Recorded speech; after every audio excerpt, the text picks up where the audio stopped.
الله ما في قلبي غير الله نور محمد صلى الله لا إله إلا الله۔ نبی پاک صلی اللہ تعالیٰ علیہ وسلم کے بہت سارے صحابہ بڑی شانوں والے، ایک صحابی کا ہم آج ذکر کرنے جا رہے ہیں جن کا نام ہے حضرت ابو ذر غفاری رضی اللہ تعالیٰ۔ ہمارے صوفیاء تصوف میں ایک جملہ بولتے ہیں کہ تیرا تو فقر فقر ابو ذر ہے، یعنی جن کو صحیح درویش کہتے ہیں نا، صحیح درویش۔ مولا علی شیر خدا رضی اللہ تعالیٰ عنہ فرمایا کرتے دو ہی تو بندے ہیں جو رب کے رستے میں کسی شے کی پرواہ نہیں کرتے۔ حضور کون سے؟ فرمایا کہ ابو ذر غفاری ہے اور دوسرے علی المرتضیٰ ہے۔ مولا علی فرمایا کرتے یہ نا مسلمانوں میں سے چوتھے یا پانچویں مسلمان ہیں۔ شروع سے ایک سلیم الطبع آدمی، کچھ لوگ طبعاً بڑے نفیس ہوتے ہیں، طبعاً ہی اللہ کی طرف سے شروع سے ہی۔ ان کا جو قبیلہ تھا بنو غفار وہ رہزنی کرتا تھا، لوگوں کو لوٹ لیتا تھا۔ شروع میں یہ کام کیا، لیکن جب کچھ لوگوں کی چیخیں کانوں میں کہیں تو چھوڑ دیا، فرمایا نہیں یار طبیعت نہیں مانتی۔ اور نبی پاک کا کلمہ پڑھنے سے پہلے ہی بتوں کی پوجا چھوڑ کے رب کی عبادت شروع کر دی۔ لوگ پوچھا کرتے تھے آپ عبادت تو کرتے تھے پر منہ کدھر کرتے تھے؟ فرماتے تھے جدھر وہ کرا لیتا تھا کر لیتے تھے۔ کسی نے انہیں بتایا کہ مکے میں ایک شخص ہیں جنہوں نے اعلان نبوت کیا ہے، آپ کی طرح کی باتیں کرتے ہیں۔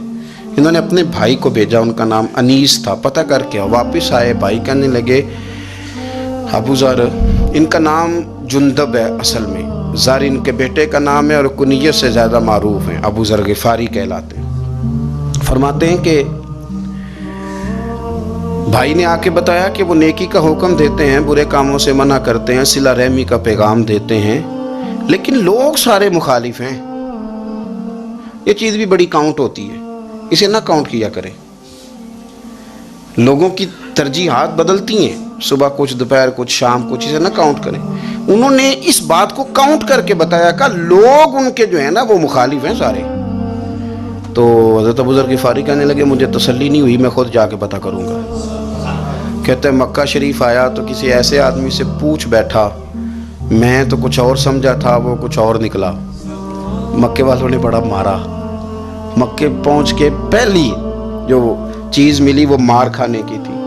اب میں ڈرتے کسی سے پوچھتا ہی نہ، بھوک بھی بڑی تھی، رہنے کو جگہ نہیں تھی، حرم شریف میں لیٹا رہتا تھا۔ میرے نصیب دیکھو، مجھے ایک شخص نے آ کے ہلایا، کہنے لگے اگر مناسب سمجھیں تو میں آپ کو دیکھ رہا ہوں کافی دیر سے، آپ کوئی پردیسی ہیں، آپ کا اپنا مہمان نہ بنا لوں؟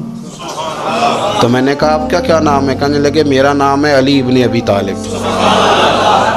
کہتے ہیں مولا کائنات گھر لے گئے، کھانا بھی کھلایا، جگہ بھی دی، سونے کو خدمت بھی کی، لیکن چونکہ میں تو پہلے ایک سے پوچھ کے مار کھا بیٹھا تھا، میں نے پوچھا نہیں میں کدھر آیا ہوں۔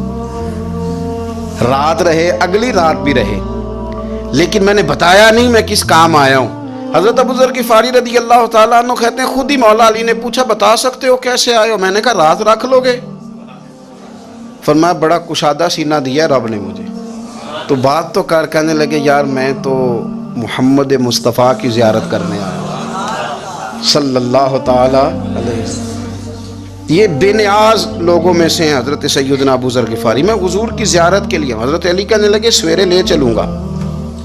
انسان بزدل نہیں ہوتا، ہر انسان بزدل نہیں ہوتا، اور بلا وجہ ٹکراؤ کی پالیسی بنا لینا یہ بھی سیانے لوگوں کا کام نہیں۔ حکمت کے تقاضوں کے مطابق چلنا یہ بھی دلیر لوگوں کا ہی کام ہوتا ہے۔ حضرت مولا علی کہنے لگے صبح لے کے چلوں گا پر حالات ٹھیک نہیں، شرارتی لوگ ہر جگہ ہوتے ہیں، اگر کوئی شرارتیوں کا ٹولہ ملا نا جو کھڑا ہوگا جاسوسی کرنے کے لیے کہ حضور کی طرف کون کون جا رہا ہے، تو میں نیچے جھکوں گا جوتے کا تسمہ ٹھیک کرنے کے لیے، لیکن آپ نے نہیں کھڑے ہونا، آپ نے چلتے رہنا ہے تاکہ کسی کو شک نہ ہو۔ کہتے ہیں اس ترتیب سے حضرت علی مجھے لے کے گئے، میں حضور کی بارگاہ میں پہنچا۔ مولا علی کہتے ہیں بڑے بڑے لوگ سوال کرتے تھے پر یہ شروع سے سلیم الطبع تھے، مجھے کہہ لینے دینا، جنہوں نے ماننا ہوتا ہے وہ لمبے سوال کرتے ہی نہیں، مان جو لیا تو لمبے سوالوں کی ضرورت ہی کوئی نہیں۔ کہتے ہیں لوگ بڑے بڑے سوال کرتے تھے پر ابو ذر نے 2-3 باتیں پوچھیں اور آگے جا کے کہنے لگے حضور ہاتھ بڑھائیں مجھے کلمہ پڑھائیں۔ نبی پاک صلی اللہ علیہ وسلم نے کلمہ پڑھایا، فرمایا باہر جا کے نا ابھی ذکر کرنا کہ تم مسلمان ہو گیا، یہ ماریں گے۔ عرض کی حضور انہیں مارنے دے، میں آیا بھی مار کھا نہیں ہوں، انہیں مارنے دے نا۔ پڑا فلک کو کبھی دل جلوں سے کام نہیں، داغ دل بھی نے کہا تھا پڑا فلک کو کبھی دل جلوں سے کام نہیں، اور جلا کے راکھ نہ کر دوں تو داغ نام نہیں۔ ماری تو کھانے آئے ہیں، مارنے دے، کرنے دے زہر جتنا لگانا ہے لگانے دے۔ باہر جا کے اعلان کیا، مکے والوں نے مارا، اتنا مارا کہ بے ہوش ہو گئے۔ پھر کسی نے بتایا کہ تم نے گزرنا بھی ہے ان کے علاقے سے، بنو غفار سے، پھر ان کا پتہ بھی ہے یہ لوگ بڑے سخت ہیں، پھر چھوڑا۔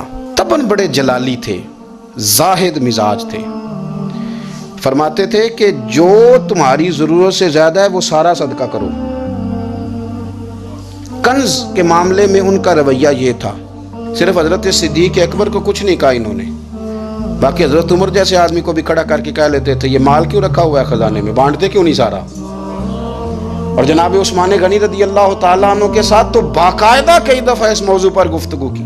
وہ کہتے تھے کہ جب اللہ کہتا ہے قرآن میں کہ مال دولت جمع نہیں کرنی، تو وہ جو لوگ تھے وہ بھی بڑی شانوں والے تھے، وہ کہتے تھے کہ اللہ نے جب زکوٰۃ فرض کی تو مال جمع ہوتا ہے تو زکوٰۃ فرض ہوتی ہے نا، جب فطرانے کا کہا تو مال ہوتا ہے تو فطرانہ آتا ہے نا۔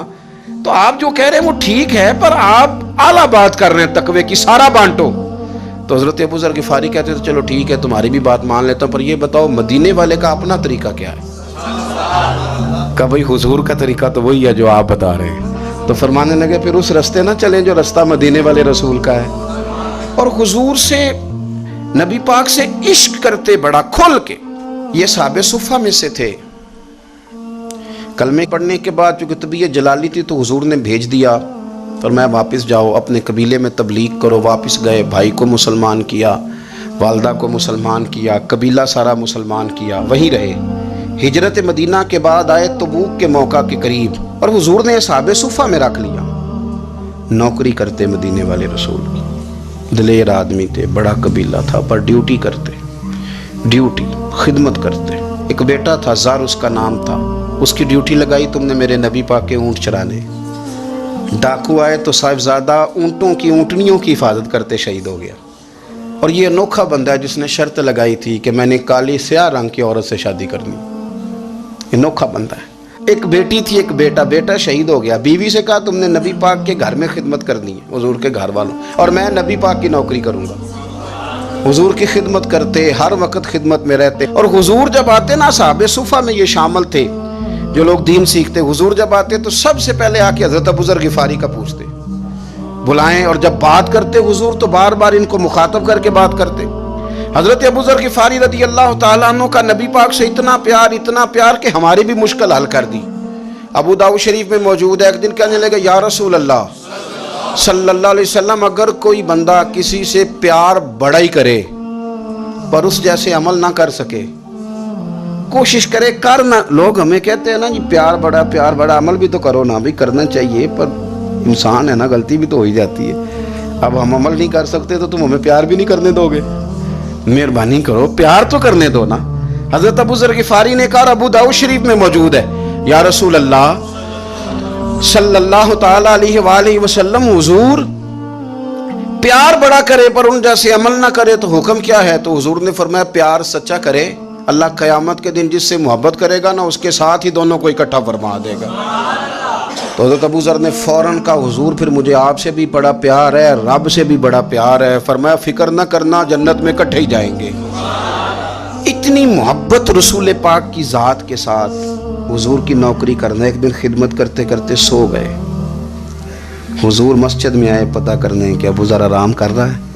یہ بھی مزہ ہوتا ہے، خیال رکھنا اپنے درویشوں کا، کیا کھایا کیا پیا، کہاں سوئے۔ حضور رات کو آئے، یہ سوئے ہوئے تھے۔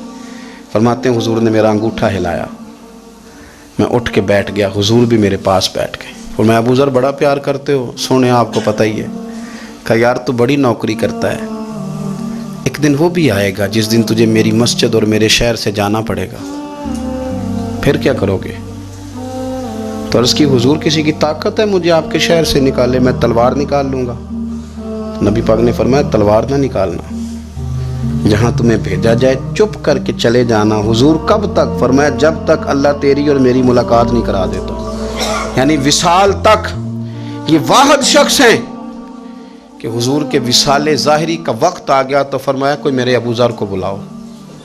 جب یہ آئے تو حضور لیٹے ہوئے تھے، یہ جھکے نبی پاک کی طرف، حضور میں حاضر ہوں، تو حضور نے پکڑ کے سینے کے ساتھ لگا لیا۔ میرے رسول پاک صلی اللہ علیہ وسلم کی خدمت میں ایک دفعہ عرض کرنے لگے، حضور مجھے صوبے کا گورنر بنا دیں۔ تو نبی پاک نے فرمایا ابو ذر میں عہدے پسند نہیں کرتا، تو تمہیں بھی میں کہتا ہوں عہدہ نہ لینا، تمہیں بھی کہتا ہوں عہدہ نہ لینا۔ فرمایا ابو ذر میں جو چیز اپنے لیے پسند کروں گا تمہیں بھی اسی کا مشورہ دوں گا، تم بندے اچھے ہو پر یہ کام تمہارے بس کا نہیں ہے۔ بڑے زاہد آدمی میرے رسول کریم صلی اللہ تعالیٰ علیہ وآلہ وسلم نے ان کے بارے میں فرمایا جس طرح نبیوں میں حضرت عیسیٰ علیہ السلام ہوئے، حضرت عیسیٰ دیکھیں نا، انبیاء میں اللہ تعالیٰ نے ہر قسم کی عظمت نبیوں کو دی۔ جناب سلیمان علیہ السلام کا تو تخت بھی ہوا میں اڑتا تھا، جن تک تابع دار تھے، اور نبیوں میں حضرت عیسیٰ بھی ہیں جن کے پاس گھر بھی کوئی نہیں، شادی بھی کوئی نہیں کی، اینٹ سرانے رکھ کے تکیہ بناتے، ایک ان کے پاس کنگھی تھی اور ایک پیالہ تھا۔ دیکھیں جو بندہ نیک ہو نا وہ بھی نیک ہیں، اللہ کے نبی ہیں۔ آپ اپنا تقوی مسلط نہیں کریں گے، جو وہ کر رہے ہیں وہ بھی مخلص ہو کے کر رہے ہیں۔ حکومتیں جو چلانی ہیں تو وہ کس نے چلانی ہے؟ اگر نیک بندے نہیں آئیں گے تو غلط لوگ آئیں گے، قوموں پہ ظلم کریں، وہ بھی اپنی جگہ ٹھیک ہے، لیکن یہ جو کر رہے ہیں یہ بات بھی اپنی جگہ بالکل ٹھیک ہے۔ ہم پتہ کیا کرتے ہیں، ہم چیزوں کو مسلط کرتے ہیں، ایک دوسرے پر مسلط نہیں کریں چیزوں کو۔ آپ جو کر سکتے ہیں، جو رستہ آپ کو صحیح لگتا ہے اختیار کر لیں، یہی تو ہمارے دین کا حسن ہے کہ سارے رستے واضح کر کے ہمیں دکھاتا ہے۔ حضرت عیسیٰ علیہ السلام نے ایک دن دیکھا کہ ایک بندہ نا انگلیوں کے ساتھ اپنے بال سیدھے کر رہا ہے، تو آپ نے فرمایا یار کنگھی کے بغیر بھی کام چل سکتا ہے، کنگھی بھی خیرات کر دی۔ دیکھا ایک بندہ ہاتھ کا تکیہ بنا کے لیٹا ہے، تو فرمایا اینٹ بھی دے دو، کسی کے کام آ جائے گی۔ ایک دن دیکھا کہ ایک بندہ نا یوں چلو میں پانی پی رہا ہے، فرمایا پیالہ بھی رہنے دو، اس کے بغیر بھی کام چل ہی جاتا ہے۔ جناب عیسیٰ کا یہ زہد تھا۔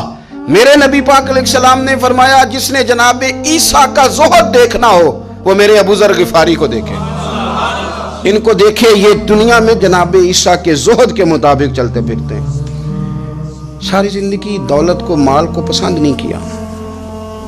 جہاں رہتے تھے ایک گورنر صاحب نے 300 دینار تحفے میں بھیجے، تو ایک ہوتا ہے نا بندہ کہتا نہیں نہیں ضرورت نہیں، اور حضور سید عالم صلی اللہ علیہ وسلم نے حضرت عمر سے فرمایا تھا جو خود بخود آ جائے وہ قبول کر لو اللہ کی طرف سے، لیکن ان کا رنگ فقیری والا تھا اور تھوڑا انوکھا تھا۔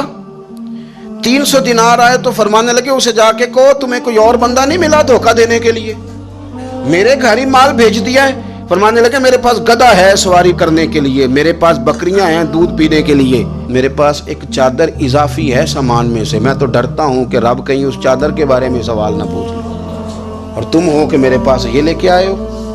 حضرت عثمان غنی کے پاس جا کے کہا کرتے کتنا لوگوں کے پاس پیسہ آ گیا ہے، ہر بندے کے گھر میں مال ہے، یہ کیا ہو رہا ہے، لوگوں سے کہیں خرچ کریں غریبوں پہ۔ عثمان غنی فرمانے لگے تمہیں تو خوش ہونا چاہیے کہ میرے دور میں لوگ خوشحال ہو گئے ہیں۔ آپ فرمانے لگے نہیں، وہ والا رنگ زیادہ بہتر ہے جو مدینے والے نے اختیار فرمایا ہے، کیونکہ کچا رنگ للاری والا چڑھدا تے لیندا رہندا عشق تیرے دا رنگ محمد، جدوں چڑھ جائے پھر نہیں لیندے۔ آپ کی طبیعت کے اندر دولت سے بیزاری، حضرت ابو درداء، حضرت ابو موسیٰ اشعری، حضرت ابو ہریرہ رضی اللہ تعالیٰ عنہ، یہ سمجھ لیں ان کے کلاس فیلو تھے، ان کے ساتھ پڑھا تھا انہوں نے۔ حضرت ابو ذر غفاری ان پر بھی جلال کرتے۔ آپ یقین کریں کہ طبیعت نا ایسے کیف میں آ گئی ان کو پڑھ کے، ان کو پڑھا جب کچھ دنوں سے تو کچھ انوکھا، یہ انوکھی وجہ ہے، سارے زمانے سے نرالے ہیں، یہ بندے کون سی بستی کے یار اب رہنے والے ہیں، یہ کس طرح کے لوگ ہیں، کیا سوچ ہے۔ حضرت ابو درداء رضی اللہ تعالیٰ عنہ کے گھر کے قریب سے گزرے تو حضرت ابو درداء مکان بنا رہے تھے، کیا جملہ کہا، تڑپ گئی روح۔ فرمانے لگے ابو درداء تجھ سے مجھے یہ امید نہیں تھی یار۔ فرمایا کیا ہوا؟ فرمانے لگے اب تیرا مکان بنانے کے لیے بھی اللہ کے بندوں کی پشتوں پر اینٹیں رکھی جائیں گی، تیرا مکان بنانے کے لیے رب کے بندوں کی پشتوں پر اینٹیں تیرے لیے۔ حضرت ابو درداء نے گردن جھکا لی، فرمایا یار جہاں تو ہے نا تو بالکل ہی ٹھیک کہتا ہے۔ کیوں؟ میرے نبی پاک صلی اللہ علیہ وسلم نے فرمایا اس زمین کے اوپر اور آسمان کے نیچے ابو ذر غفاری سے سچا بندہ کوئی نہیں، ان سے زیادہ سچا کوئی نہیں۔ فرمایا تو ٹھیک کہتا ہے یار، صحیح کہتا ہے۔ حضرت ابو موسیٰ اشعری رضی اللہ تعالیٰ عنہ کو گورنر بنا دیا گیا عراق کا۔ اب حضرت ابو موسیٰ اشعری صحابہ میں ایک بڑے جلیل القدر صحابی ہیں، اور ان کی عظمتیں، رفتیں، بلندیاں کیا کہنا، بڑی گہری دوستی تھی۔ لیکن جب وہ گورنر بن گئے نا تو آپ نے فرمایا بس بھئی اب تو نے عہدہ لے لیا ہے، یہ بندے کو ٹھیک نہیں رہنے دیتی چیزیں، اب تو عہدے میں چلا گیا۔ بڑی مدت کے بعد ملاقات ہوئی حضرت ابو موسیٰ اشعری کے ساتھ، وہ دوڑ کے آئے حضرت ابو ذر غفاری کے گلے ملنے، میرا بھائی میرا بھائی۔ فرمایا پیچھے ہٹ جا، میں نہیں تیرا بھائی، تو گورنر ہے، میں غریب آدمی ہوں، اپنا کام کر۔ پھر دوڑ کے آئے، فرمایا ابو ذر تو میرا بھائی ہے یار، اکٹھے پڑھتے تھے حضور۔ فرمایا نہیں، جا تو نہیں میرا۔ پھر آئے، جانتے تھے نا یہ سچا بندہ ہے، یہ سچا بندہ ہے، یہ تقریروں والا نہیں، صرف وعظوں والا نہیں، اس کے اندر بھی بڑی سچائی ہے۔ قریب آئے، آ کے کہا یار تو میرا بھائی ہے، میرے سینے لاگ۔ فرمانے لگے تو تیسری بار آیا ہے، مومن ہے، میں منہ نہیں موڑ سکتا، پر پہلے مجھے بتا گورنر بننے کے بعد تو نے مکان کتنے بنائے، باغ کتنے لگائے، چکیاں کتنی لگائیں، کتنے تو نے چیزیں بنائی ہیں، پہلے بتا۔ تو حضرت ابو موسیٰ اشعری نے ان کا ہاتھ پکڑا، رونے لگے، کہنے لگے جس محبوب سے تو نے تربیت لی ہے میں بھی انہی کا نوکر ہوں، جن کپڑوں میں میں عراق گیا تھا میرے ہاتھ بھی وہی ہیں یار، کیا بات کرتا ہے تو، میرے وہی ہیں۔ مجھے بتا اگر یہ عہدے خدمت کے ہم نہیں لیں گے تو پھر کیا ظالموں کو دیں گے، غیروں کو دیں گے، نہ کر، کچھ نہیں بنایا۔ حضرت سیدنا ابو موسیٰ اشعری رضی اللہ تعالیٰ عنہ روئے، اور جب کہا نا کوئی شے نہیں میرے پاس، تو فرمایا اچھا چل آ جا، پھر سینے لگ جا، تو واقعی میرا بھائی ہے۔ پھر حضرت ابو ذر غفاری نے محبت فرمائی، وہ درویشی، وہ فقیری، وہ سادگی، وہ نورانیت، وہ دل کے ساتھ اندر۔ ہمارے تو بہت سارے لوگ ہیں جو کہتے ہو کہاں لے جانا ہے مال، کیا ضرورت ہے مال کی، ہر وقت مال کی مخالفت کرتے ہیں، لیکن دل ان کا کہتا ہے کہ آئے صحیح، کسی طریقے سے پہنچے صحیح۔ حضور نے فرمایا بعض لوگوں کی زبانیں شہد سے زیادہ میٹھی، دل بھیڑیے سے زیادہ خطرناک، اوپر سے کہہ کچھ رہے ہیں اندر حالات کچھ اور ہیں۔ لیکن حضرت ابو ذر غفاری رضی اللہ تعالیٰ عنہ دوری دولت سے، آپ فرماتے کیوں ہیں لوگوں کے پاس مال، کس لیے اتنا مال جمع کیا ہے، کیا ساری غریبی ختم ہو گئی ہے، غربت مٹ گئی ہے ساری، کیوں لوگ مال بناتے ہیں؟ ایک اور آپ کی کلاس فیلو تھے جو بصرے کے گورنر بنے، عبداللہ بن عامر رضی اللہ تعالیٰ۔ ایک صاحب سے ملاقات ہوئی، جناب نافع تائی ان کا نام تھا، تو حضرت ابو ذر غفاری سے وہ بڑے شوق سے ملنے آئے، حضور کے صحابی سمجھ کر کے۔ فرمایا کہاں کے رہنے والے ہو؟ کہا میں تو بصرے کا رہنے والا ہوں۔ فرمایا وہاں میرے ایک کلاس فیلو ہیں عبداللہ بن عامر، کہا وہ تو آج کل گورنر ہیں۔ فرمایا میرا ایک پیغام دے دو گے اس کو جا کے؟ کہا حضور دے دوں گا۔ فرمایا اس سے جا کے کہنا تو گورنر بن کے بھی زندہ ہی ہے، اور میں پانی کا پیالہ پیتا ہوں، کھجور کھاتا ہوں اور رب کی عبادت کرتا ہوں، میں بھی تو زندہ ہی ہوں نا، تو بھی زندہ ہی ہے، اس سے آگے کچھ نہیں ہے، اور میں کھجور کھاتا ہوں، پانی کا پیالہ پیتا ہوں، میں بھی تو زندہ ہوں نا۔ اللہ اکبر۔ نافع تائی کہتے ہیں اس پیغام کی سمجھ نہیں آئی، لیکن میں لے کے گیا، عبداللہ بن عامر سے میری ملاقات ہوئی، تو میں نے کہا جی ایک پیغام دینا ہے، تو انہوں نے کچھ توجہ نہیں کی۔ جب میں نے بتایا نا کہ حضرت ابو ذر غفاری کا پیغام ہے، تو ان دونوں آنکھیں کھول دی، کہنے لگے جلدی بتاؤ انہوں نے کیا کہا ہے۔ فقر اور درویشی کے رستے پہ چلنے والوں کے امام سیدنا ابو ذر غفاری نے کیا کہا ہے؟ تو کہتے ہیں مجھے پاس بٹھا لیا، شفقت فرمائی، کہنے لگے اب بتاؤ انہوں نے کیا کہا ہے؟ تو عرض کرنے لگے انہوں نے کہا ہے کہ تو گورنر ہے، تو بھی زندہ ہے، اور میں کھجور کھاتا ہوں، پانی پیتا ہوں، رب کو یاد کرتا ہوں، میں بھی تو زندہ ہی ہوں نا۔ کہنے لگے ایک دفعہ پھر کہہ۔ کہا انہوں نے کہا تھا کہ میں کھجور کھاتا ہوں، پانی پیتا ہوں، عبادت کرتا ہوں، میں بھی تو زندہ۔ کہا ایک دفعہ پھر کہہ۔ کہتے ہیں تیسری دفعہ کہا تو وہ اتنا روئے کہ انہوں نے چادر میں منہ چھپا لیا۔ کہنے لگے یار وہ ٹھیک ہی کہتا ہے، وہ صحیح کہتا ہے، اتنا مال، اتنے عہدے، اتنی چیزیں، اتنا کچھ جمع کر کے رکھا ہے، ان کا حساب دینا، ان چیزوں کہ اللہ کے حضور کیا عذر پیش کریں گے، کس طرح رب کی بارگاہ میں بتائیں گے، کیا وجہ تھی، کن چکروں میں ہم نے زندگی گزار دی۔ سیدنا ابو ذر غفاری رضی اللہ تعالیٰ عنہ نے اپنی حیات مبارکہ ساری کی ساری فرماتے تھے کہ ہم نہیں عمل کریں گے تو کون کرے گا، وہ خاص سادگی، وہ خاص۔ اور پتہ میرے نبی پاک نے کیا فرمایا؟ فرمایا مجھے میرے رب نے حکم دیا ہے کہ میں 4 لوگوں سے پیار کروں۔ اللہ اکبر، کاش کبھی آپ اس حدیث کے جملوں کو سمجھیں۔ او یار، اللہ نے حکم دیا ہے محبوب پیار کرے، حضور کس سے؟ تو پہلے 3 مرتبہ نبی پاک نے ایک ہی شخص کا نام لیا، فرمایا علی سے، علی سے، علی سے، پھر فرمایا ابو ذر غفاری سے، پھر فرمایا جناب مقداد سے، پھر فرمایا سلمان فارسی سے۔ رب نے مجھے کہا ان سے پیار کرو۔ حضرت